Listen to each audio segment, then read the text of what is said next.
शुभ संध्या सभी को। आप सभी का आईएफपीएच के दैनिक अंतर्राष्ट्रीय हिंदी वेबिनार में स्वागत है। हमारे आज के मेहमान और वक्ता हैं doctor Upendra Kumar Verma. Doctor UK Verma एक वरिष्ठ होम्योपैथिक चिकित्सक और शिक्षक हैं। उनके पास 32 वर्षों का पेशेवर अनुभव और 28 वर्षों का शिक्षण अनुभव है।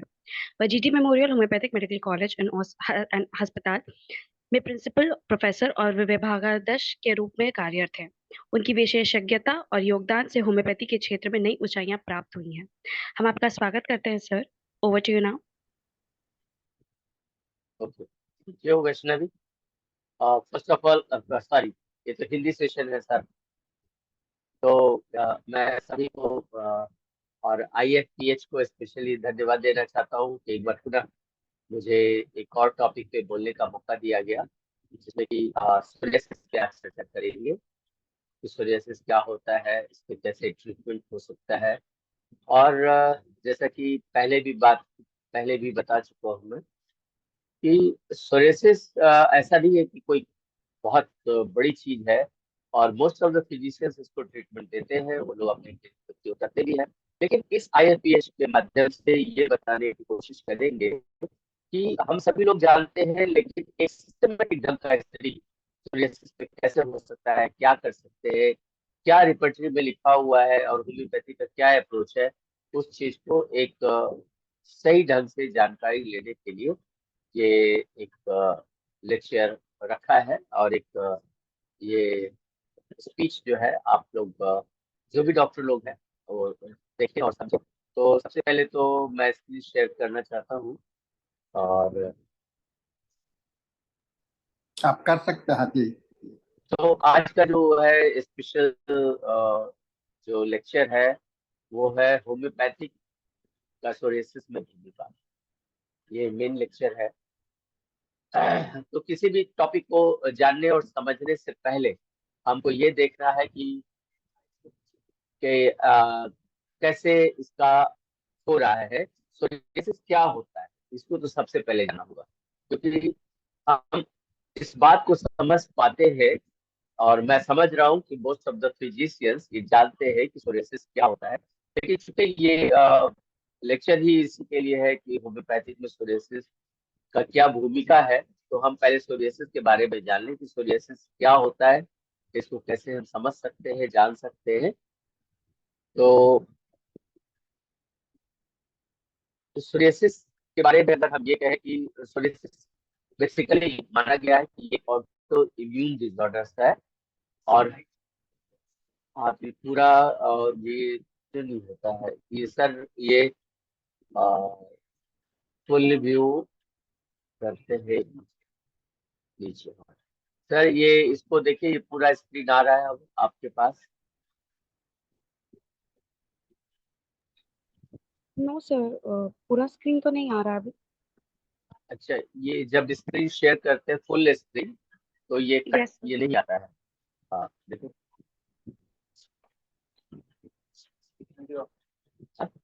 हाँ, एक मिनट के लिए मैं स्टॉप कर रहा हूँ शेयर, फिर से करता हूँ। आप हाँ, मैं तो कर रहा हूँ सर, हाँ जी। मैं कर रहा हूँ सर।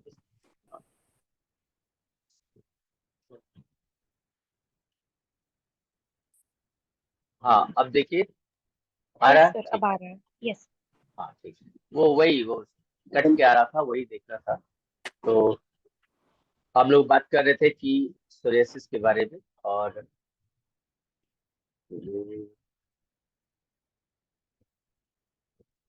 हाँ, तो सोरियासिस जो है एक चर्म रोग है, अगर हिंदी में कहे तो। और ये एक ऑटो इम्यून डिसऑर्डर है जो सभी लोग जानते हैं, और जो साइंटिस्टों ने इसको करार किया है। और ऑटो इम्यून डिसऑर्डर्स वो डिसऑर्डर्स होते हैं जिसमें अधिकतर जो उनको कॉजेटिव फैक्टर्स है जब नहीं मिलते हैं, कोई इटियोलॉजी जब नहीं मिलती है, तो मोस्ट ऑफ द केसेस में ऑटो इम्यून डिसऑर्डर्स का नाम दिया जाता है। और लेकिन ये सोरियासिस जो है ज्यादातर लिंक कर दिया जाता है कि ये जेनेटिक डिसऑर्डर से भी आता है। और सबसे अच्छी बात है कि ये सोरियासिस एक बीमारी ऐसी है जो है तो क्रोनिक बीमारी, लेकिन ये नॉन कॉन्टेजियस है। ये आपस में एक दूसरे से फैला नहीं सकते और बढ़ा नहीं सकते। ये एक खास चीज है इसका, जो सोरियासिस के बारे में। और एक हम लोग बिग फिजिशियंस, ये हम लोग क्लिनिकल एग्जामिनेशन करते हैं किसी भी केस का, लेकिन क्लिनिकल एग्जामिनेशन का 4 पार्ट होता है। जैसे इंस्पेक्शन होता है, फिर उसका ऑस्कल्टेशन होता है, फिर पाल्पेशन होता है, फिर परकशन होता है। लेकिन स्किन के केस में स्पेशली केवल इंस्पेक्शन ही एक वैल्यू रह जाता है कि हम इंस्पेक्शन करते हैं, पाल्पेट नहीं करते, ऑस्कल्टेशन नहीं करते, पाल्पेशन नहीं कर सकते। तो अगर हम सोरियासिस को देखें तो ये देख पाते हैं कि इसका जो स्किन जो अफेक्टेड एरिया है वो स्लाइट पिंक होता है, और सरफेस जो होता है उसका जहाँ पे अफेक्टेड एरिया है ड्राई होता है, सूखा हुआ रहता है, पैची एरिया होता है, मतलब एक सरफेस पे पैच बना रहता है। और स्केल स्केली होता है, और स्केल जो होता है वो सिल्वरी कलर का होता है, सिल्वरी डिजनरेशन होता है। तो इसमें जो डिस्कमिशन है और जो स्केल्स निकलते हैं तो वहां पर एक इचिंग भी हो सकता है। तो बेसिकली ये इसमें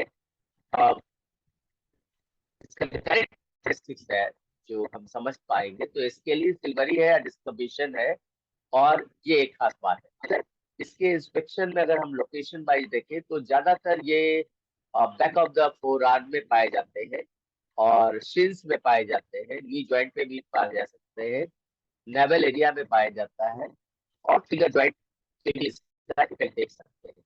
तो इंस्पेक्शन से इसका हमने देख लिया कि भाई ड्राई स्किन है, लाइट पिंक है, और वहां पे स्केलेटल पोजीशन है, और वो जो छोटा है चर्म का ऊपर कवरिंग, जो स्केल्स निकलते जाते हैं, और वो थोड़ा सा इचिंग में रहता है। तो ये इसका एक इंस्पेक्शन है जिसके थ्रू हम कह सकते हैं कि ये सोरियासिस है।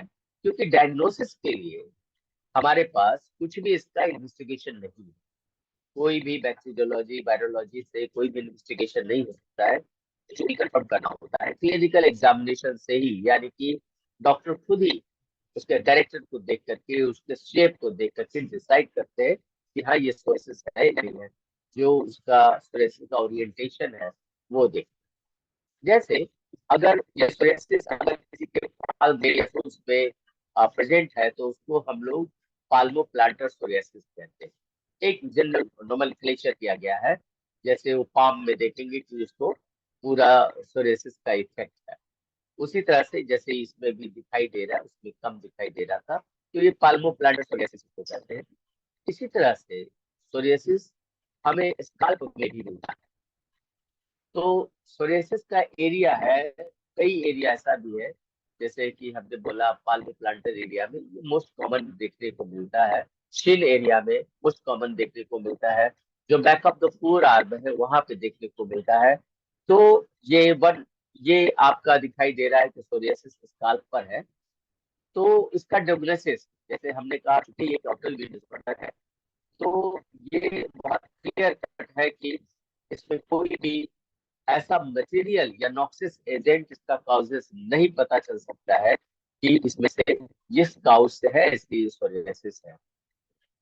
लेकिन अगर इसका ऑब्जर्वेशन ठीक से करें तो एक खास बात जो आती है, जो समझ में आती है कि जैसा कि सोरियासिस का नेचर है, जो इसका स्वभाव है कि वो स्केल्स को डिजेनरेट करता है। अब स्केल्स तो हमारा ऐसे भी स्किन का डिजेनरेट होता है, लेकिन सोरियासिस का स्पेशली क्या है कि इसका जो स्केल्स डिजेनरेट होता है वो 3 से 5 दिन में ही फॉर्म कर जाता है। एक्सफोलिएशन कहे चाहे ओवर कहे प्रोडक्शन कहे, वो फॉर्म हो जाता है, जबकि नेचुरली जो शेड होते हैं, जो सेल शेड होते हैं उसको 28 से 30 दिन लगता है। तो ये एक रिमार्केबल चीज है जो कुछ डायग्नोसिस में हमें हेल्प करता है कि हाँ ये सोरियासिस है, सोरियासिस हो सकता है। तो ये चीज को मार्क करने वाली बात है कि अगर हम पेशेंट से पूछते हैं कि इसके लिए होता है तो फिर कितने दिन में, तो वो बोलेगा 3 4 5 दिन में फिर पूरा भर जाता है। तो जैसे वो छोड़ाता है, हटाता है, और फिर 4 5 दिन में ही भर जाता है। तो ये भी एक इंडिकेशन है, इसका मतलब है कि ये डिजीज सोरियासिस है। तो हमारा डायग्नोसिस जो है वो टोटली डिपेंड करता है हमारे इंस्पेक्शन पे, हमारे पूछने पर इन सब बातों से हम डायग्नोसिस कर सकते हैं। कोई पैथोलॉजिकल इन्वेस्टिगेशन इसमें नहीं हो सकता कि हाँ ये psoriasis है। अब वो ये भी कह सकते हैं कि on the basis of sine and symptoms, इसके अपीयरेंस को देख करके और इसके नेचर को देख करके हम ये कह सकते हैं सोरियासिस है। लेकिन इस सोरियासिस को फर्दर कंफर्म करने के लिए हम ये जान सकते हैं कि क्या ये सोरियासिस होने से पहले कोई स्किन में ट्रॉमा या कोई स्किन में इंजुरी हुई, कोई इन्फेक्शन हुआ, या कोई ऐसा ड्रग का ओवर यूज किया, इस्तेमाल किया, उसके बाद हो सकता है। जैसे मोस्ट ऑफ द केस में ज्यादातर क्या रहता है कि जैसे आपको बोला कि ये जेनेटिक भी होता है, तो वहां पर प्री डिस्पोजिंग फैक्टर्स अंदर रहते हैं, लेटेंट स्टेज में रहते हैं। जैसे किसी को फादर को, फोर फादर्स को, ग्रैंड पेरेंट्स को अगर सोरियासिस रहा है, तो वो कहीं ना कहीं जेनेटिकली वो इनके अंदर है। और वो अलग बात है कि इसको सोरियासिस इफेक्ट नहीं किया जाता, लेकिन कोई ऐसा इवेंट, ऐसा चीज, एक्सीडेंट, इंसिडेंट जब लाइफ में होता है, तो जो लेटेंट अवस्था में ये जो सोरियासिस का प्रीडिस्पोजिंग फैक्टर्स है, जिसको कि लेटर और हम लोग डिस्कस करेंगे शायद सोरियासिस में भी मैथमेटिक बैकग्राउंड के बारे में, तो वो बात की बात है। तो लेटेंट स्टेज में रहता है, और कोई इवेंट जैसे कोई ट्रॉमा हो गया या कोई इन्फेक्शन हो गया, उसके बाद से ये फ्लेयर अप हो जाता है। तो ये नहीं है कि डायरेक्ट एग्जिट काउज की उसी के वजह से हुआ, नहीं। Pre disposing factor corporeal corporeal body में थे, वो उसका प्री फैक्टर था। तो एक सिचुएशन, एक ऐसा इवेंट ऐसा हुआ लाइफ में जिसके बाद से ये सोरियासिस की तरफ डेवलप किया। अब यहाँ पर जब हम केस सेटिंग करते हैं तो फैमिली हिस्ट्री बहुत काम आती है, जहां पर अगर ये पता चल जाता है कि हाँ फैमिली हिस्ट्री में ऐसा था और इसीलिए ये हुआ है, इसलिए हम इस चीज को कंफर्म कर सकते हैं डायग्नोसिस में कि आपको ये सोरियासिस की। होम्योपैथी में कहा जाता है कि हम लोग ये जानते हैं कि अ, हम ये कहना चाहेंगे कि किसी भी डिजीज का ट्रीटमेंट करने के लिए जैसे मॉडर्न सिस्टम ऑफ मेडिसिन में है कि वो काउज ढूंढने लगते हैं कि क्या काउज है, क्या काउज है। अब ऑटो इम्यून डिसऑर्डर में तो कोई काउज नहीं ढूंढ पा रहे। सेवरल डिजीजेज इडियोपैथिक है, उसमें काउजेस नहीं है उनके पास, और वो लोग ट्रीटमेंट नहीं कर सकते हैं। लेकिन हम लोग साइड एंड सिम्टम बेसिस पे ट्रीटमेंट करते हैं। तो अगर जब उनका टूल ऐसा है, उनका मेथड ऐसा है, उनका ट्रीटमेंट का प्लान ही उस पे बेस्ड है कि etiology पे बेस्ड होगा, और जहाँ etiology नहीं रहेगा तो वहाँ पे तो ट्रीटमेंट कर ही नहीं सकते। और यहाँ पे एक मजेदार बात बताना चाहूंगा। मजेदार बात यही है कि मुझे मालूम है कि आप सभी लोग इस चीज को जानते हैं और समझते हैं कि डॉक्टर हैनीमैन ने कहा कि जो काउज ऑफ द डिजीज है, जो exact cause of the disease है, ये कभी जाना नहीं जा सकेगा। डिजीज एक फेनोमेना है, एक इवेंट ऑफ सीरीज है, जिसको जानना बहुत मुश्किल है। और जो हम बाहर देखते हैं, जैसे सोरियासिस स्किन पे आ गया, तो that is the reflection of the internal, अभी अंदर का जो डिसऑर्डर्स है उसकी वजह से। और डॉक्टर हेनीमैन ने पहला एस्पिरेशन में ही ये कह दिया कि लोग तो बेकार टैलेंट और सब बर्बाद कर रहे हैं। क्यों बर्बाद कर रहे हैं? क्योंकि वो एग्जैक्ट काउज खोजने में लगे हुए हैं, जबकि ये कभी भी नहीं जा सकते। वो लोग काउंटलेस एक्सप्लेनेशन, ऐसा हुआ होगा, ऐसा हुआ होगा, फॉर्मुलेट करते रहते हैं regarding the phenomena of the disease, कि ये डिजीज कैसे हुआ होगा। तो उसके बारे में लिखते हैं डॉक्टर हिमन रेफरेंस 1 के फुट नोट में ही कि ये कभी जाना नहीं जा सकेगा, it must ever remain concealed. और कभी भी exact cause of the disease, कभी भी बैक्टीरिया, वायरस या जो भी नॉक्सियस एजेंट को लीगल मतलब इंडिकेट किया जाता है कि ये फैक्टर है, ये काउजेटिव फैक्टर्स है, इसकी वजह से बीमारी हो रही है, ये ऐसा नहीं हो सकता। इट इज ये एक सोरियासिस का एक और कैरेक्टरिस्टिक्स है जिसको कि हम लोग डायग्नोसिस करने में सहायता लेते हैं, क्योंकि होम्योपैथिक मोडेलिटीज एक बहुत बड़ा इंपॉर्टेंट चीज है। ये मोडेलिटीज केवल हम लोग ही इसका इस्तेमाल करते हैं, होम्योपैथी वाले। एलोपैथ को या मॉडर्न सिस्टम ऑफ मेडिसिन को इस मोडेलिटी से कुछ लेना देना नहीं है। लेकिन however, they admit, वो एडमिट करते हैं इस बात को कि नहीं, इसको जो है वो ज्यादातर विंटर में एग्रावेट कर जाता है,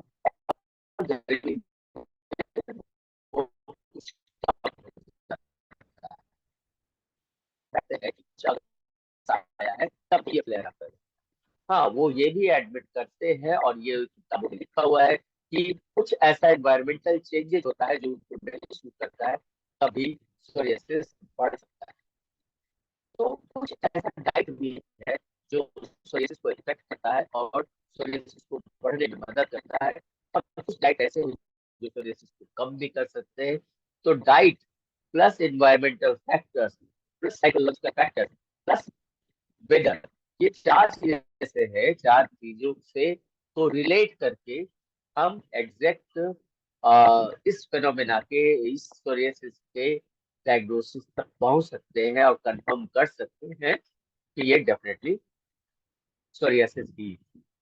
लेकिन सोरियासिस जो है कई बार नहीं केवल psoriasis but other other skin disease also, वो सब ना वो बहुत ज्यादा कंफ्यूजिंग होते हैं, और उसका जो बिगिनर्स जो डॉक्टर रहते हैं वो बहुत कंफ्यूज हो जाते हैं कि वो समझ नहीं पाते हैं कि ये एग्जैक्टली सोरियासिस है या एक्जिमा है। केवल नए डॉक्टर ही नहीं, कई बार हमारे जैसे डॉक्टर भी कभी लोग कंफ्यूज हो जाते हैं कि वास्तव में ये सोरियासिस है, ये टीनिया है, या सिबोरिक है, सिबोरिक डर्माटाइटिस है। तो कुछ कुछ मिलता जुलता साइड सिम्टम रहता है जिससे हमें परेशानी होती है। तो हम एक बार चाहेंगे कि उसको हम समझ ले और जान ले, देख ले कि आखिर ये क्या फैक्टर्स है जिसकी वजह से कंफ्यूजन होता है। तो ये एक एसेंशियल पार्ट है कि हम उसका डिफरेंशियल डायग्नोसिस समझे कि अदर डिजीज कौन सा मिलता जुलता है जो इसी की तरह रहता है। जैसे सबसे पहले आते हैं एक्जिमा। आप देख रहे हैं एक साइड हमने सोरियासिस का पिक्चर दे रखा है और एक तरफ हमने एक्जिमा का पिक्चर दे रखा है। तो ज्यादातर एक्जिमा जो होता है वो इंफ्लामेटरी होता है, यानी उसके इरप्शंस में और उसके स्पॉट्स में इंफ्लामेशन देखने, और सोरियासिस में इन्फ्लामेशन है।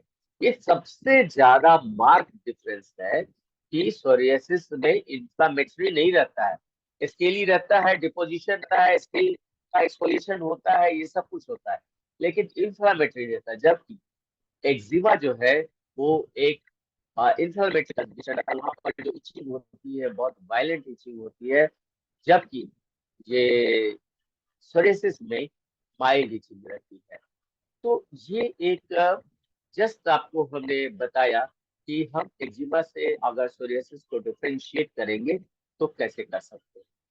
इसी तरह से एक सिबोरिक डर्माटाइटिस है ना, सिबोरिक डर्माटाइटिस में क्या होता है, ये भी एक क्रोनिक डिजीज है, और इसमें डैंड्रफ की तरह फेस पे, स्काल्प में, और ये दिखा रहे बिटवीन आईब्रो, जो कि हमने एक गूगल से सर्च करके पीछे निकाला है। और इस तरह से हम देख सकते हैं कि ऐसे डिजीज में कई बार कंफ्यूज हो जाते हैं कि कहीं ये अ, आपका सोरियासिस तो नहीं है। तो सोरियासिस में और सेबोरिक डर्माटाइटिस में खास खास क्या कंडीशन है, डिफरेंशिएशन, कि ये भी एक इंफ्लामेटरी कंडीशन है, इसमें इचिंग होती है, स्केली होता है, ग्रिजी होता है और फ्लेकी भी होता है। लेकिन ये इसमें जो एक्स्ट्रा जो स्किन, जो उस पे जो एक्सफोलिएशन होता है वो उतना डीपर लेवल पे नहीं होता जितना कि सोरियासिस में होता है। तो ये भी एक खास कैरेक्टरिस्टिक्स है जो कि हमें इंडिकेट करता है और समझाता है कि सीबोरिक डर्माटाइटिस से ये आपका सोरियासिस से भिन्न है और अलग। इसी तरीके से एक और आते हैं, ये पिटेरियासिस रोजिया है। ये भी कंफ्यूज करता है, ऐसा दिखता है, गोल गोल पैचेस रहते हैं और बॉडी में होते हैं, ज्यादातर ये बैक साइड पे, फ्रंट पे ये ज्यादा नजर आता है पिटेरियासिस रोजिया। और ये भी कंफ्यूज किए जाते हैं कि इसमें, लेकिन इसमें ना तो ये इचिंग होता है, ना इन्फ्लामेटरी रहता है, ना कुछ ऐसा होता है, लेकिन इसका लुक चूंकि पिंकिश होता है, कभी कभी सर्कुलर स्पॉट इरेगुलर शेप में मिलते हैं, इसलिए समटाइम्स कंफ्यूजन हो सकता है। तो पिटेरियासिस स्पेशली जो है वो एक्जिमा या इससे सोरियासिस से बिल्कुल भिन्न है। इसमें स्केल्स नहीं होते हैं, बहुत ज्यादा पकड़ी नहीं जाती। सबसे ज्यादा फीचर यही है पिटेरियासिस को साइड ट्रैक करने का या रूल आउट करने का कि एक्जिमा से ये सोरियासिस अलग है। एक और आते हैं टीनियल complex.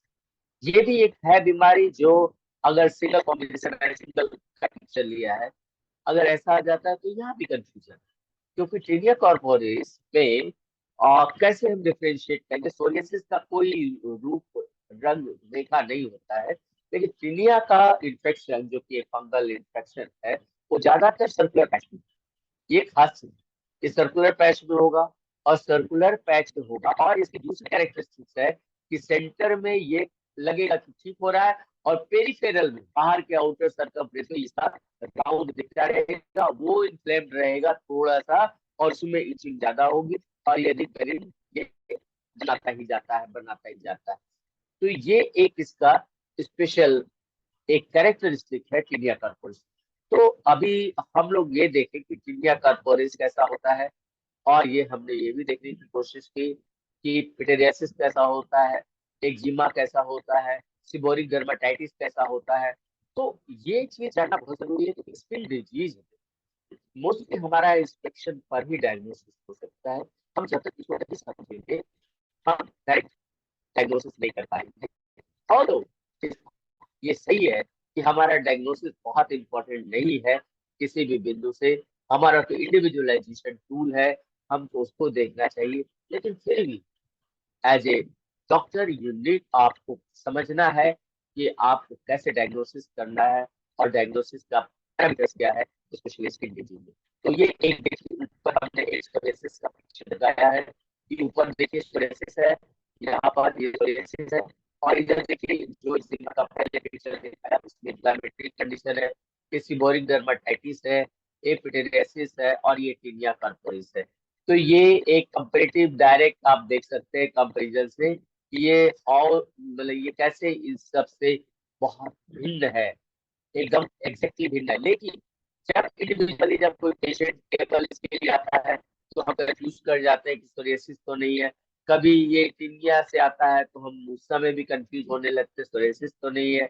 Several cases of eczema में जिसमें कि क्रस्टी डिपोजिशन होता है, तो वहां पर लेकिन स्केल्स नहीं रहता। सबसे इम्पोर्टेंट है ये जो स्केल्स दिख रहा है, यहाँ पे स्केल्स होने चाहिए, स्केल्स ऑफ डिस्ट्रीब्यूशन, मतलब इसको उखड़ता हुआ होना चाहिए, फ्लैटी होना चाहिए। ये सबसे इम्पोर्टेंट है सोरियासिस को पहचानने में। तो सोरियासिस को पहचानने में हमें ये सब चीजों से डिफरेंशियल डायग्नोसिस करना चाहिए, और हमें सोरियासिस को जानना चाहिए, क्योंकि हमको तो सोरियासिस को पहचानना है कि कौन सा डिजीज सोरियासिस है, ताकि हम ये समझ सके कि कौन ऑटोइम्यून है, कौन फंगल इन्फेक्शन है, कौन बैक्टीरियल इन्फेक्शन है, इस चीज को समझ सके।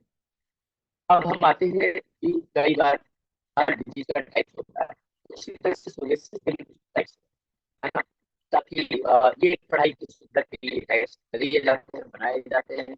और ये जो खास चीज है, ये सोरियासिस को जो हमारे मेडिसिन की किताबों में शायद देते हैं, 5 कैटेगरी में डिवाइड किया गया है। पहला है प्लेग।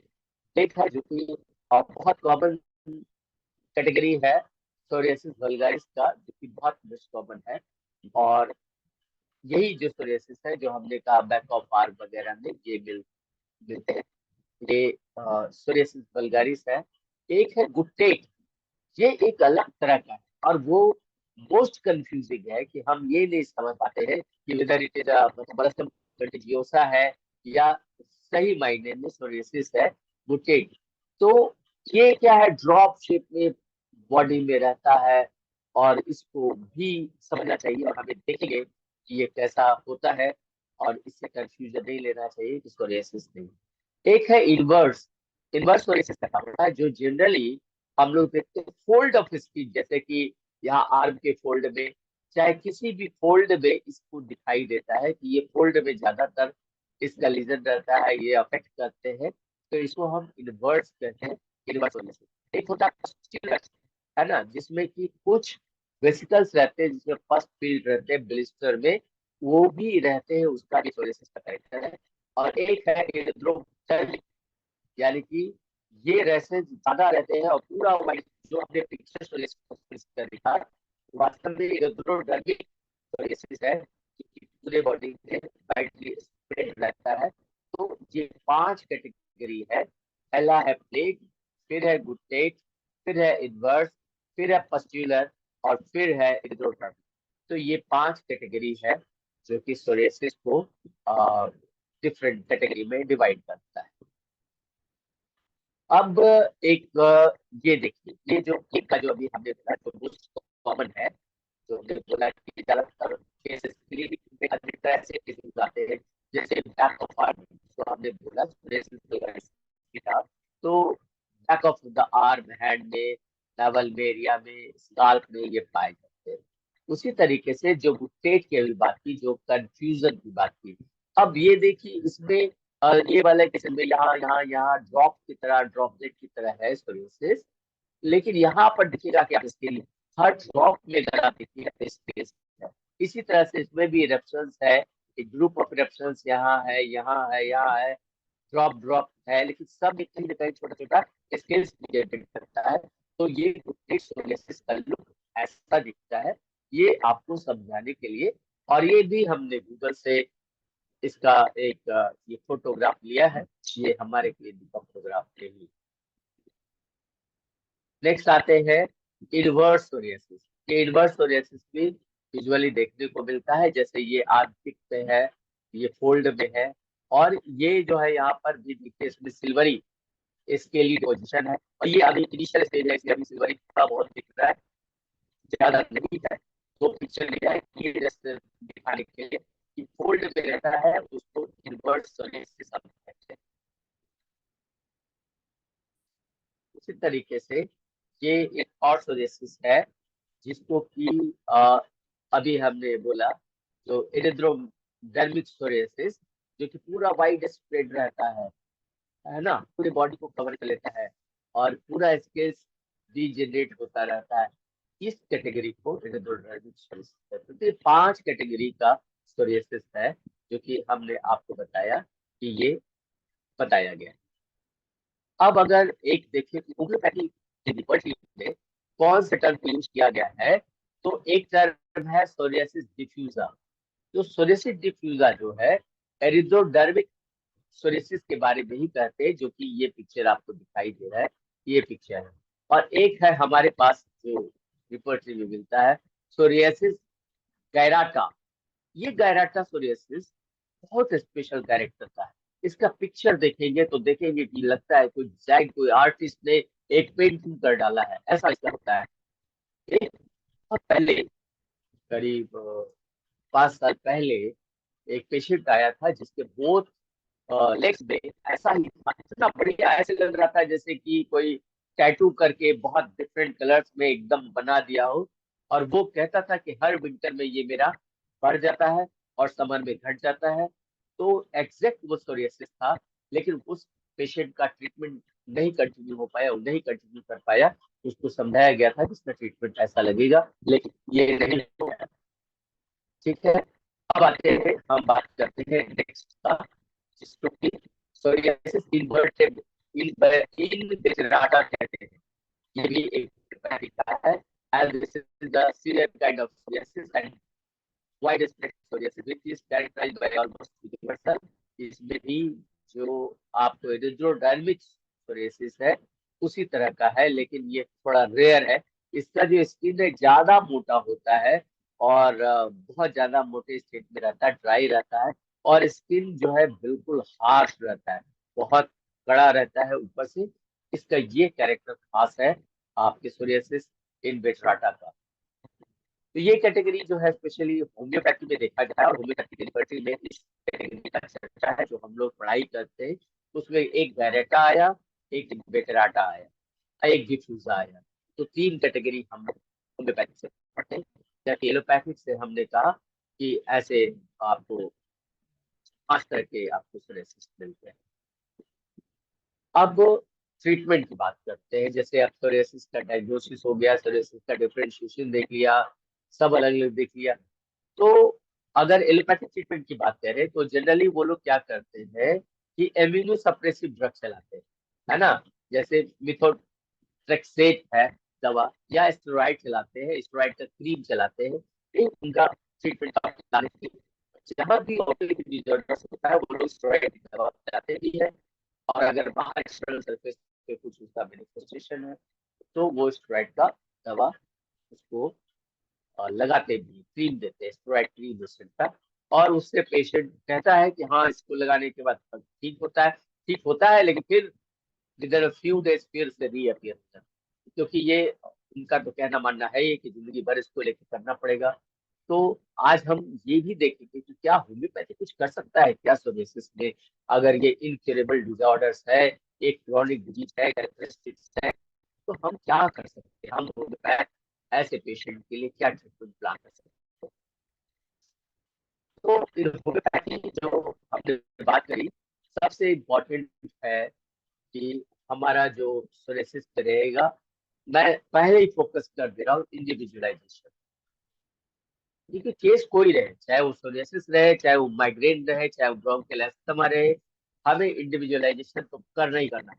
बिना इंडिविजुअलाइजेशन का हम किसी भी केस का ट्रीटमेंट नहीं कर सकते। और इंडिविजुअलाइजेशन का मतलब है at the level of mental level, physical general and on the particular level. ये तीनों लेवल को जब मिलाते हैं तभी एक टोटलिटी ऑफ सिम्टम्स बनती है। और उससे जो सिमिलर मेडिसिन या सिमिलर मेडिसिन आती है डिफिकल्ट, वो हम देते हैं और उससे पेशेंट को होम्योपैथिकली काफी आराम आता है। ये मोस्ट ऑफ द केसेस में देखा गया है। अब ये नहीं है जैसे कि सोरियासिस में ही ऐसा है, सभी कोई भी क्रोनिक डिजीज आता है, हमारा टूल, हमारा गाइड अगर कोई है कि इसको क्या दवा देंगे, तो वो टोटलिटी ऑफ सिम्टम और पेशेंट का इंडिविजुअलाइजेशन ही है।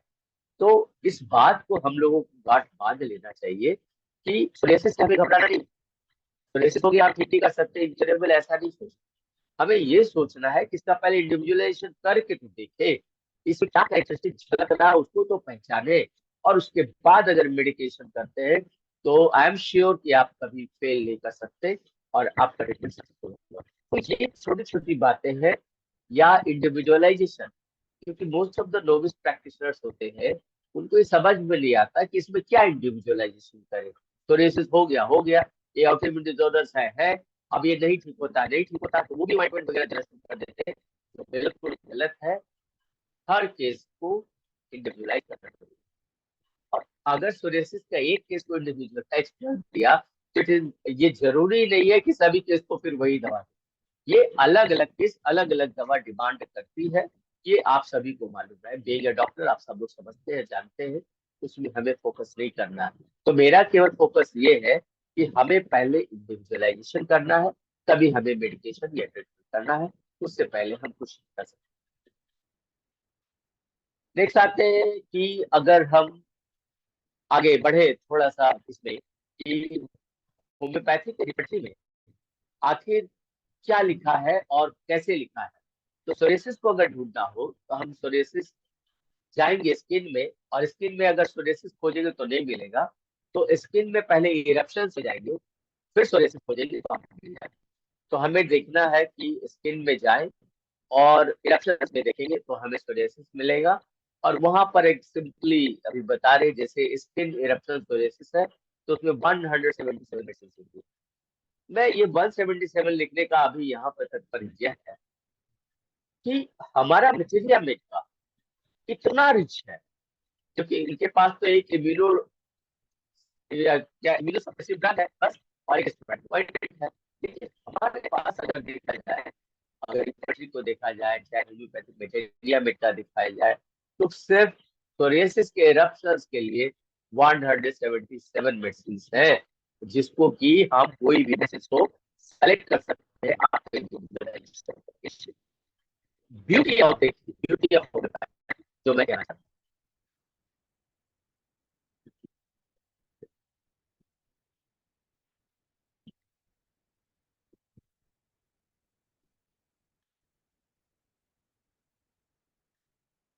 अभी सभी को आवाज आ रही है ना, कोई दिक्कत तो नहीं हो रही है, कोई है वहाँ?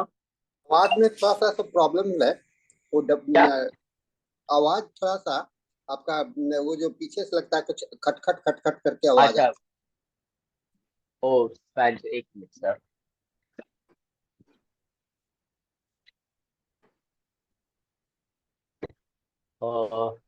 अब सर है। अभी तो क्लियर है। अभी अभी क्लियर है। क्लियर है, वो फैन चला सकता है इसलिए इससे ऐसा अभी हो रहा फिर होगा। फिर है, फिर वो चीज जारी फिर है। है, खट खट करके कुछ आता है बीच में। आवाज इको हो रहा है। हाँ, आपके आवाज के साथ ठीक है। वाइब्रेट कर। ठीक है, दूसरे उपाय ये करता हूँ, मैं देख लेता हूँ। अभी कैसा है सर आवाज? हाँ, कुछ बेटर हुआ है, कुछ बेटर है। अच्छा ठीक। तो अभी हम अ, अभी बेटर है सर, कोई दिक्कत नहीं? अभी ठीक है, अभी ठीक है जी। ठीक है सर, ओके। तो मैं कह रहा था अभी कि ये ब्यूटी ब्यूटी ऑफ होम्योपैथी, अब उस पर चल रहे हैं कि देखिए कितनी अच्छी होम्योपैथी की आर्ट है, जो कि हम लोग समझते हैं। क्योंकि जो इंडिविजुअलिस्टिक अप्रोच है हमारा, वो बहुत बहुत बढ़िया है। जैसे मेंटल जनरल का तो सिम्टम लेते ही है, फिजिकल जनरल का लेते हैं, लेकिन अभी एक सोरियासिस के लिए देखिए कितनी अच्छी बात लिखी है कि सोरियासिस अगर एस्थमा के साथ अल्टरनेट हो रही है, यानी कि अगर किसी को एस्थमा है और सोरियासिस है और वो अल्टरनेट कर रही है, तो उसके लिए एक बहुत अच्छी मेडिसिन है। और इसको अगर देखेंगे तो हो सकता है इसको डायरेक्ट आपको सोरियासिस में नहीं मिले रिपर्टरी में, तो हम कहाँ देखेंगे इसको? रेस्पिरेशन में देखेंगे। रिस्पायरेशन में जाएंगे, फिर अस्थमा देखेंगे, फिर देखेंगे अल्टरनेटिंग विद इरप्शन सोरियासिस। अब ये जो चीज फिनोमिना है, ये तो एलोपैथिक में है ही नहीं, चाहे मॉडर्न साइंस में ऐसा कुछ है ही नहीं। लेकिन हमारे पास इतनी अच्छी चीज है, अगर ये टूल, ये की पॉइंट अगर हमें मिल जाए, हम ठीक कर सकते हैं। तो अभी कोई भी जो स्टूडेंट जुड़े हुए हैं, बता सकते हैं इसके लिए क्या दवा हो सकती है, या कोई डॉक्टर? जस्ट कि आप लोग सब जगह है, आप समझ रहे हैं। जो लोग कोई दवा है वो टाइप करें, चैट बॉक्स में हाँ टाइप हाँ करें। ठीक है, टाइप करेंगे तो ठीक है। और थोड़ा सा इसीलिए किया कि थोड़ा इंटरेक्टिव होना चाहिए। बिल्कुल बिल्कुल और मुझे लगता है कि अगर टाइप कर देते हैं तो अच्छी बात है, नहीं तो मैं तो बताने ही जा रहा ही रहा हूँ कि इसके लिए जो है अपनी जो बेसिक मेडिसिन जो ग्रेट एंटीसोरिक मेडिसिन है, सल्फर इसकी दवा है, और एक ही दवा है इसकी। तो ये एक बहुत बड़ा की पॉइंट है कि दिगमाला जी मैं को यहाँ पे सल्फर ये फोकस कर इंडोर्स रहा किया हूँ है। कि सोरियासिस का इलाज अगर हम कर रहे हैं और इस तरह के कैरेक्टरिस्टिक्स हमको मिल रहे हैं, और अगर सल्फर का अदर इंडिकेटेड सिम्टम मैच कर रहा है, तो यू आर कभी आप फेल नहीं होंगे, और आप पेशेंट को क्योर कर ही देंगे, ये बात तय है। इसी तरीके से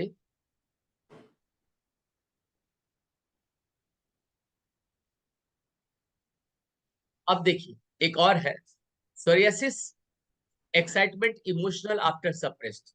ये होम्योपैथिक में हम जब केस टेकिंग करते हैं, तो हम इन सब पॉइंट पे जरूर फोकस करते हैं।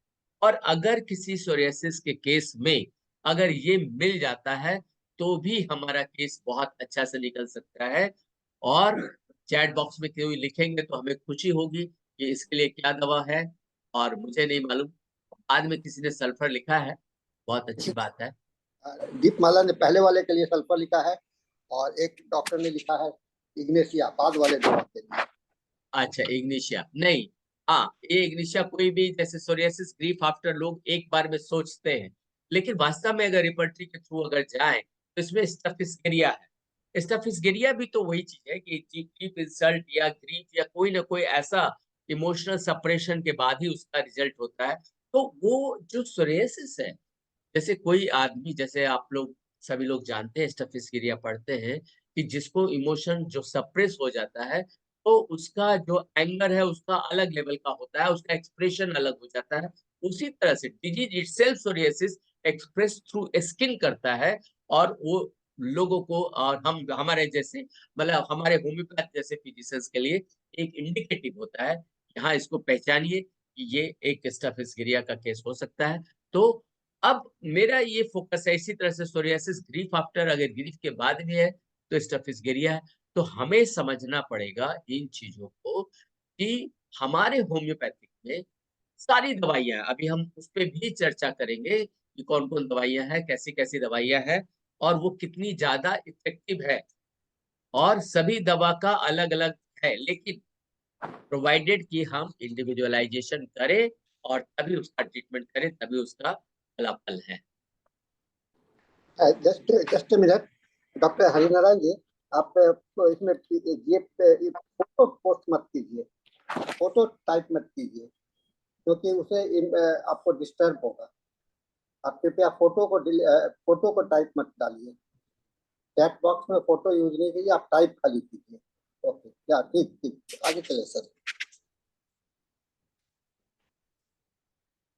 सर आगे चले आप। हाँ हाँ ठीक।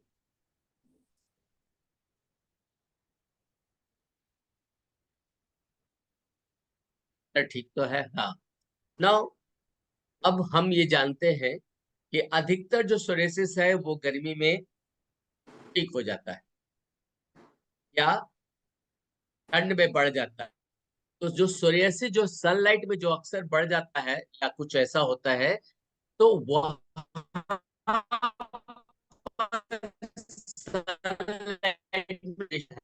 उसके लिए ये शायद तो इससे पहले, इसलिए मेरे लिए तो एकदम बहुत नई दवा थी, लेकिन जब हमने इसका सोर्स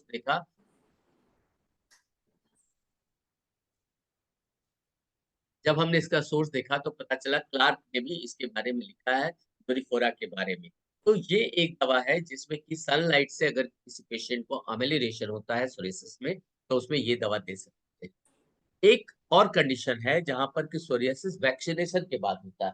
तो वैक्सीनेशन के बाद जो सोरियासिस होता है, फिर ऐसे पूछूंगा तो लोग दवा, अब हम ये क्विज नहीं खेलेंगे, इसके लिए सोरिनम बेस्ट दवा है, और ये भी एक सिंगल मेडिसिन की दवा है जो बेस्ट है। फिर है कि सोरियासिस का जो इरप्शंस है वो ज्वाइंट के ऊपर है। तो ज्वाइंट के ऊपर जब है तो स्टेलेरिया मीडिया एक अच्छी दवा है जिसको कि हम यूज कर सकते हैं। एक जो सोरियासिस गैरेटा है, गैराटा, ये जो हमने बोला एकदम लगता है कि आर्टिस्टिक पेंट किया हुआ है, उसके लिए हाइड्रोपोटाइल एसिटिका है। ये ट्रीटमेंट के लिए रिपर्टरी में इंडिकेटेड है। और मैं आज बहुत मतलब मिस कर रहा हूँ एक केस जो हमने हमारे पास ऐसा आया था जिसका ट्रीटमेंट नहीं हो सका। पता नहीं, शायद मेरा एक्सपीरियंस बढ़ता अगर उसको मैं ट्रीटमेंट किया होता। ये नहीं कर रहा हूँ हाइड्रोकोटाइल से ट्रीटमेंट करता, उसके लिए क्या इंडिविजुअलिस्टिक मेडिसिन होता, वो एक अलग फैक्टर होता, लेकिन ये नहीं हो पाया। लेकिन मुझे अच्छी तरह याद है कि वो पेशेंट सोरियासिस गायरेटा का था, और शायद सोरियासिस गायरेटा के बारे में उस समय मैं इतना ज्यादा क्लियर नहीं था कि शायद ये वही। अब आते हैं कि एक सोरियासिस का जनरल स्टडी अगर करते हैं, तो सोरियासिस क्रॉनिक में थर्ड ग्रेड में अगर मेडिसिन देखे, या थर्ड, अब जो मैक्सिमम जो हाईएस्ट रिमार्क का जो मेडिसिन है उसमें है काली आर्स है, मैग्नम एसिटिकम है, सीपिया है, सैलिसिया है। सेकेंड ग्रेड का मेडिसिन देखे तो उसमें हाइड्रोकोटाइल है और सिस्टस कैनेडिस है। और अगर फर्स्ट ग्रेड का मतलब थर्ड में जो आता है, थर्ड पार्ट में जो आता है, जो लोअर इंडिकेटेड है, वो है calcarea carbolic acid, clematis, petroleum, pulsatilla, rhus tox and sulphur. अब ये यहाँ पर क्लियर करना चाहते हैं कि जो दवा यहाँ पे थर्ड मतलब कि हाईएस्ट ग्रेड में दिखाया गया है, कुछ फर्स्ट ग्रेड में यानी लोअर कैटेगरी में दिखाया गया है, ये किसी भी केस में हायर कैटेगरी हो सकता है, क्योंकि ये तो इंडिविजुअलाइजेशन पे डिपेंड करेगा। ये थोड़ा ना कि ये मेडिसिन हो गया तो ये मेडिसिन ज्यादा सूट करेगा, ऐसा कुछ नहीं। कोई भी मेडिसिन कहीं पर सुपरसीड कर जाएगा। It will decide that what is the, ये डिसाइड करेगा कि क्या केस है और क्या है उसमें, उस पे सब कुछ निर्भर करेगा। इसी तरीके से जैसे आपका सोरियासिस डिफ्यूजा में अगर कोई दवा चलती है तो कौन सी चलेगी, इसमें आर्सेनिक अल्ब इंडिकेटेड है, कैलकिरिया कार्ब है, क्लेमाटिस है, ग्रेफाइटिस है। अब यहाँ पर देखेंगे ग्रेफाइटिस जो है इसके लिए मोस्ट इंडिकेटेड दवा है अगर डिफ्यूजा में देखें। कहीं पर ये है जो वन ग्रेड में है। उसी तरह से कालीबाइक्रोम है, लाइकोपोडियम है, मिजरियम है, pulsatilla, rust, sulphur. Second grade में अगर देखते हैं तो पेट्रोलियम है। फर्स्ट ग्रेड का मतलब लोअर ग्रेड में जो है वन पॉइंट पे जो है वो है आर्सेनिक आयोड है। कहीं पे आर्सेनिक आयोड टॉप लेवल पे है, बर्बरिक एक्वाफोलियम है, बोरेक्स है, डल्का मारा है, कहीं पे डल्का मारा हाईएस्ट ग्रेड में है, गैलियम है, ग्लोनाइन है, मार्क आयोड रुब्रम है, यूरेटिक एसिड है, ऐसा दिख रहे हैं। ये मैंने उससे लिया है रिपर्टरी से, जैसे आर्सेनिक अल्ब है, आर्सेनिक आयोड है, असाफोइटिडा है, ऑरम म्यूरनेट्रोनेटम है, बर्बेरिस एक्वाफिलियम है, कोरोलिया रैक है, ग्रेफाइटिस है, काली बाइक्रोम है, काली ब्रोम है, मर्क्यूरियस है, नाइट्रिक एसिड है, फास्फोरस है, फाइटोलैका है, सरसापेरिला है, सेलेनियम है, सिफिलिनम है, थूटा है, थैरिडीनम। तो ऐसे यहाँ पर ये बताने के लिए मैं कोशिश करना चाह रहा हूँ कि दवाइयाँ तो सारी ये लिखी हुई है, इंडिकेटेड है, लेकिन कभी भी हमें ये गलती नहीं करनी चाहिए कि सोरियासिस का पेशेंट आया, ये हाई ग्रेड का इंडिकेटेड दवा है, आर्सेनिक है, ये दे दो और उस पेशेंट को दे दो और ठीक हो जाएगा। ये अक्सर हमारे लिए ये ये मतलब अच्छा साबित नहीं होता है, बैड एक्सपीरियंस रहता है। हमें जब भी ट्रीटमेंट करना है, खास करके सोरियासिस।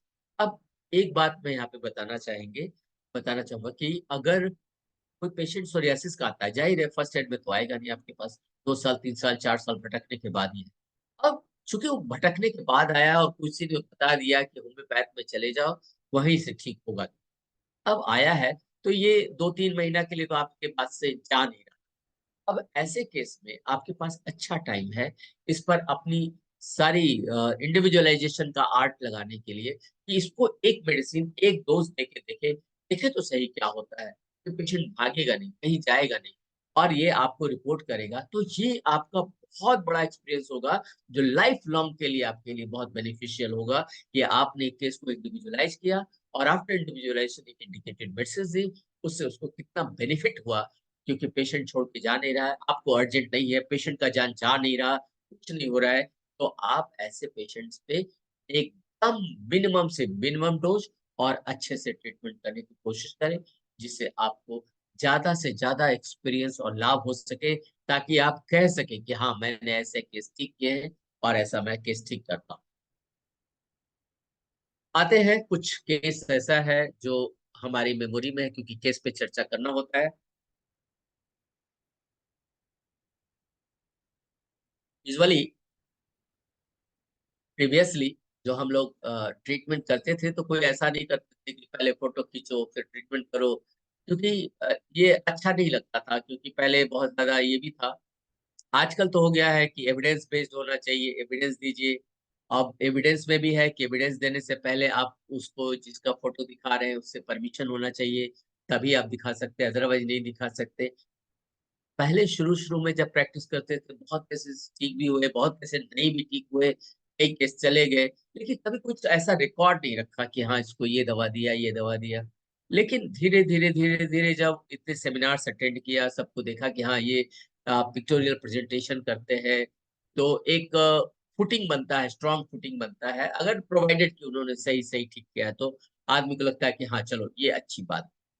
तो एक मेरे केस में मेमोरी में एक केस आ रहा है, इस पे मैं बात दूसरी करना चाहता हूँ जो मैं आगे बताता हूँ। एक लेडी है जो कि 30 ईयर्स से सोरियासिस से सफर थी और लगभग हमारे पास आई होगी एट द एज ऑफ, उसका उस समय रहा होगा 50-55 रहा होगा। और ये आज नहीं, आज से कम 15 साल पहले वो लेडी आई हमारे पास, और सोरियासिस का उसके होल बॉडी में सोरियासिस, पूरा दोनों ब्रेस्ट के नीचे एकदम कट जाने वाला स्थिति था, पूरा बॉडी में था, ऐसा उसका सुरेश था, उसने दिखाया। अब वो जो फोटोग्राफ मैं ले नहीं सकता था, ऐसा था, इतना ज्यादा था। अब वो जो केस था उसमें खास बात क्या क्या थी, वो चीज पे मैं चर्चा करना चाहता हूँ कि वो लेडी, वो हमारे पास आई, लेकिन वो थ्रू आउट होम्योपैथिक ट्रीटमेंट लेती रही। मतलब वो 30 साल से सफर थी, लेकिन 30 साल में कभी उसने एलोपैथिक नहीं, हमेशा होम्योपैथिक, कभी कोलकाता के डॉक्टर को दिखाया, कभी कहीं और का डॉक्टर को दिखाया, उसको फायदा होता था, हर बार फायदा होता था, लेकिन उसको हर बार रिलैप्स हो जाता था। वो फायदा क्या होता था, अभी ये समझ नहीं रहा, जनरल फायदा होता था क्या, उस वेदर का इफेक्ट रहता था, ये क्या रहता था, ये उस समय उसके कंडीशन में, जो 30 साल पुरानी बात कह रही वो मुझे नहीं पता, लेकिन उसको कहती थी कि फायदा होता था, अब फिर हो जाता था। अब लेकिन हर बार जो आता था तो थोड़ा बढ़ के ही एरिया था, धीरे धीरे ग्रेजुअली बढ़ते बढ़ते बहुत बढ़ गया। तो वो लेडी हमारे पास आई और उसने सारा इन्वेस्टिगेशन करा के आई, पूरा रिसेट का था, ब्लड रिपोर्ट सब कुछ। उस इन्वेस्टिगेशन में ये नहीं मिल रहा था, क्योंकि उसका बेटा उसको लेके आया था और उसने सोचा कि मम्मी को इतने साल से बीमारी, इसका फुल चेकअप करा लेते हैं। चेकअप पहले से करा लिया था और जस्ट हमारे आने से पहले 1 वीक पहले सारा चेकअप किया था। सारा चेकअप का मतलब हर तरह का इन्वेस्टिगेशन, जैसे केएफटी है, किडनी फंक्शन टेस्ट है, लिवर फंक्शन टेस्ट है, सीबीसी है, सब कुछ करा करके आया था। और मैं जो बताने जा रहा हूँ वो सबसे इम्पोर्टेंट बात कि उसका एक भी पैरामीटर गड़बड़ नहीं, सब परफेक्ट, मतलब सब विद इन नॉर्मल रेंज था। ये पहला केस हमने देखा कि जो 30 साल तक दवा खा रहा हो, उसका कोई पैरामीटर इंटरनल गड़बड़ नहीं। इसमें दो बातें आई। एक तो कि होम्योपैथिक ने कभी कुछ उसका हार्म नहीं किया, पहला तो ये इंफॉर्मेशन मुझे मिला। दूसरा इंफॉर्मेशन सबसे इंपॉर्टेंट मिला, जो डॉक्टर हैनीमैन कहते हैं कि जब जब वो स्किन पे मैनिफेस्टेशन आ रहा है, यानी कि इंटरनल आपका ऑर्गन को प्रोटेक्ट किया हुआ है हमारा नेचुरल वाइटल फोर्स। तो ये इतना बढ़िया एग्जाम्पल था मेरे लिए, इतना वंडरफुल एग्जाम्पल था, जो मैं देख करके दंग रह गया कि अच्छा, क्या मैंने पढ़ाई की और वो एग्जैक्टली मैं देख रहा हूँ। ये लेडी कभी एलोपैथिक दवा नहीं ली, होम्योपैथिक लेती रही, उसका एक भी पैरामीटर इधर से उधर नहीं हुआ, सब विद इन नॉर्मल रेंज है। चाहे किडनी फंक्शन हो, चाहे कोई भी हो, कोलेस्ट्रॉल हो, कुछ भी, सारा चीज ठीक था उसका। तो ये एक बहुत बड़ा लर्निंग मुझे मिला उस लेडी से। और दूसरा इम्पोर्टेंट कि इस लेडी पे शायद 14-15 साल पहले पहली बार हाथ को कंट्रोल करके, तो उसको सीपिया मैंने एक ही डोज दिया 30, कि जो होगा देखा जाएगा, ये तो झेल ही रही, जब 30 साल तो 1 साल और सही। लेकिन मेरे आश्चर्य की सीमा नहीं रही, जब वो नेक्स्ट फॉलो अप में आई तो उसका जो ब्रेस्ट के नीचे कटा कटा था, सब कुछ था, वो काफी हद तक रिकवर कर गया। फिर दवा गई फर्दर। अब यहाँ पर ये समझ नहीं आया, 2-3 फॉलो अप में दवा गई, वो बेटर होती गई, लेकिन फिर वो मुंबई चली गई, फिर वहां से कॉन्ट्रैक्ट खत्म हो गया और ट्रीटमेंट बंद हो गया। तो इसका फेट क्या हुआ ये मुझे नहीं मालूम। तो ये मेरे मेमोरी में एक केस था जो मैं डिस्कस करना चाहता था आप लोगों से, कि ये एक ऐसा केस भी था जो मुझे बहुत कुछ सिखा गया। ऑल्दो कि हमने उसको क्योर किया कि नहीं किया नहीं पता, लेकिन सिंगल डोज इफेक्ट किया ये पता, ये मुझे एक्सपीरियंस दे गया, ये बहुत बड़ी बात है। एक केस है जो हमारे क्लिनिक का है और इसका फोटोग्राफ। सबसे इम्पोर्टेंट बात यह है कि एक लड़का है, 21 साल का, आया था, रिसेंटली आया था 2024 में, और स्काल्प में उसको सोरेसिस था और हमारे पास ट्रीटमेंट के लिए आया। और ये इसके अभी तो इसमें कम दिख रहा है, इससे बहुत ज्यादा था जब पहला फोटोग्राफ मैं मिस कर गया। तो ये हमारे पास ट्रीटमेंट के लिए आया और इसका पूरा ये आ, कुछ ज्यादा था, बढ़ा हुआ। फिर इसको जब इसकी टोटलिटी बनाई हमने, तो इसको, ऐसे तो इंडिकेटेड सल्फर था, लेकिन इसको हमने आर्सेनिक अल्प दिया, क्योंकि मैं सल्फर देना नहीं चाहता था शुरू में, कि मुझे लगा पता नहीं कितना ज्यादा एग्रेवेशन हो जाए, नहीं हो जाए। तो इसको आर्सेनिक अल्प दिया और इसको 0/1 दिया। और साथ में इसको हमने इस केस में स्पेशली नेट्राम्यूर भी दिया था, और सिंगल डोज में, मतलब कि संडे और वेंसडे को खाने के लिए बीच में इंटरकरेंट एक आर्सेनिक 0/1 और प्लेसबो से इस केस को अच्छा इम्प्रूवमेंट हुआ। अ, एक देखिए नेक्स्ट फॉलोअप में 3 जुलाई 24 को ही काफी इसको इम्प्रूवमेंट हो गया। फिर बाद में उसने बाल भी छिलवाया और मैंने कहा देखते हैं, तो 22/7/24 को बाल छिलवा के आया। फिर इतना अच्छा इम्प्रूवमेंट हुआ और लास्ट में बाल आने के बाद भी ये लास्ट फॉलोअप है 9/8/2024 को। और उसके जो रिलेटिव जिन्होंने मुझे भेजा था वो अभी आते हैं और बोलते हैं कि उसका तब से लेके अभी तक ठीक है, ऐसा रिपोर्टिंग है। क्योंकि वो लड़का फिर मेरे पास नहीं है, वो शायद अब कहीं जॉब करता है बाहर, वो मेरे पास नहीं है। एक केस ये हुआ। एक केस और की बात करेंगे, जो अभिलाषा करके और लेडी है, और उसको 32 ईयर की लेडी है, और ये भी 9 जुलाई 2022 में आई थी। और इसको जो था वो सोरेसिस पहले भी हुआ था, बाद में सेकेंड टाइम फिर से हुआ, तो वो हमारे ट्रीटमेंट में आई और उसको पैचेज आने शुरू हो गए थे हाथ पर। तो फिर वो हमारे पास आई हमें दिखाने के लिए। उसका जो टोटलिटी बना, उसमें एक चीज बाद में जो इसमें इंक्लूडेड नहीं है, वो था उसको पीरियड जो था वो अर्ली आता था, ट्वाइस इन मंथ आता था।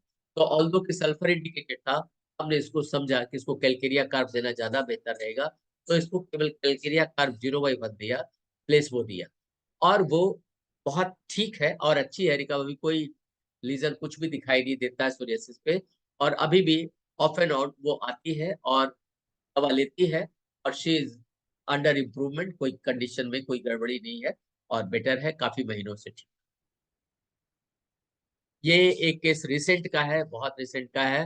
8/3/2025 का है शायद। तो ये केस जो आया है ये पाल्मोप्लांटर सोरियासिस का है।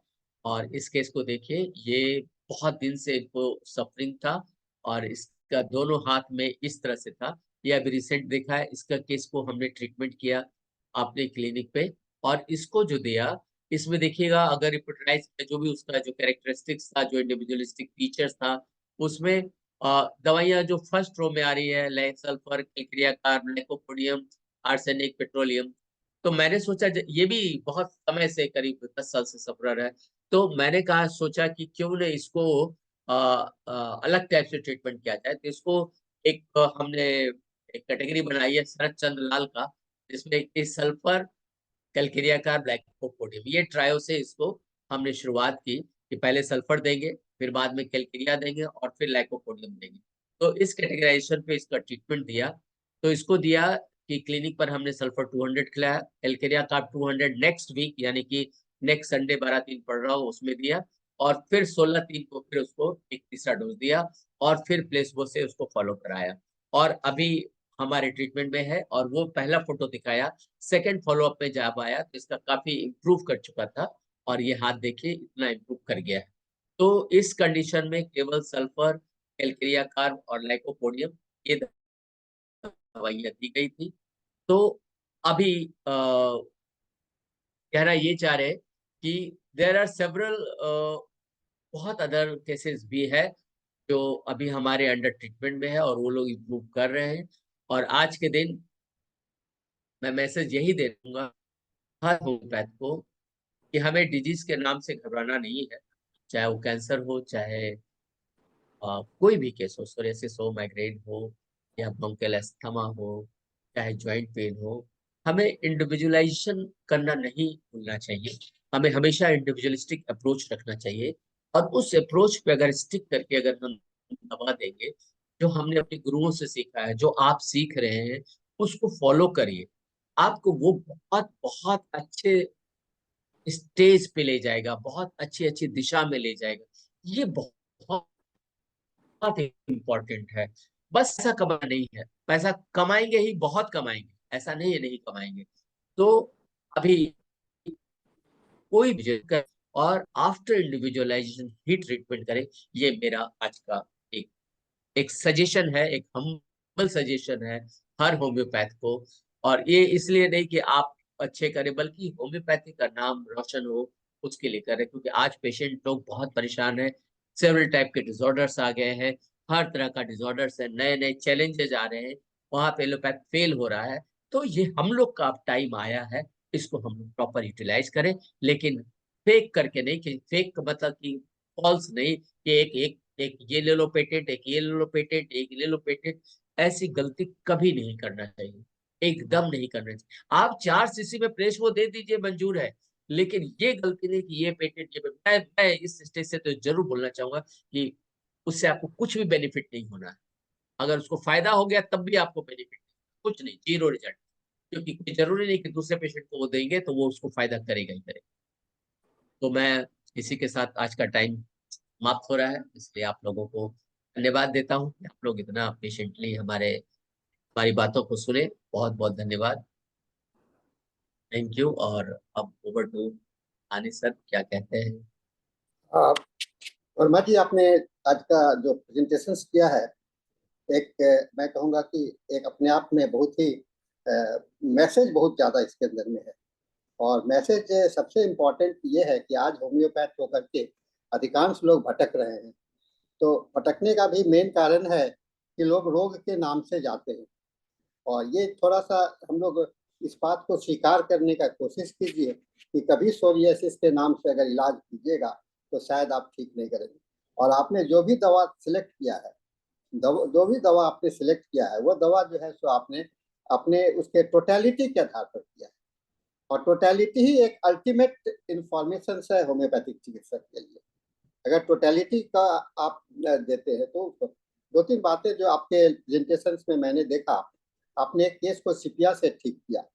अब सीपिया के विषय में आपने कहा कि वो पेशेंट कभी भी एलोपैथिक दवा नहीं लिया था, हमेशा होम्योपैथिक दवा ले रहा था। तो कहा जाता है, मुझे भी एक केस याद आ रहा है, एक पेशेंट को फीवर काफी दिनों से लिंगर कर रहा था, ठीक नहीं हो रहा था, और एक के बाद एक दवाई कई एक चलाया गया। तो मैं बड़ा परेशान हुआ कि ये केस तो इतना होम्योपैथिक दवाई खा चुका है, अब इसमें क्या दिया जाए। एक रूब्रिक्स बड़ा अच्छा उसमें है, आप देखिएगा फीवर चैप्टर में, जबकि केस जो कई एक होम्योपैथिक दवा देने के बाद में वो एक समझ लीजिए कि रेजिस्टेंट हो जाता है होम्योपैथिक दवा से, तो उसको क्लीनर के रूप में सिपिया काम करता है। तो सिपिया को हम लोग झाड़ू मार दवा भी बोलते हैं, झाड़ू झाड़ू लगाने वाला दवाई भी कहते हैं। और शायद आपका वो केस वहां पर है, लेकिन आपने जो एक्सप्लेनेशन दिया वो भी सही है, और मैं जो बोल रहा हूँ ये अनुभव भी है। तो दीपमाला जी, हम लोग सॉरी आपको समय नहीं दे पाएंगे, क्योंकि समय हम लोग का 1 मिनट हम लोग आगे बढ़ गए हैं। फिर हम लोग वर्मा जी ने, आप इतना अच्छा एक्सलेंट और वंडरफुल प्रेजेंटेशन रहा। वर्मा जी का और भी लेक्चर का समय आगे का दिया हुआ है, ये फिर आएंगे नए सब्जेक्ट के साथ में। आपका सभी लोगों ने आपको बहुत बहुत थैंक्स बोला है, 100% truth your message, thanks for your nice presentation, यही मैसेज भरा हुआ है चैट बॉक्स में। तो थैंक यू वर्मा जी, आपने यहाँ पर आए और हम लोग का ज्ञानवर्धन किया। इसके साथ में यह सेशन समाप्त होता है, और हम लोग इस सेशन को हैंड ओवर करते हैं डॉक्टर धनेश जी को for his English session. Thank you. And next session is for the I handed over to Dr. Dhanesh for his English session.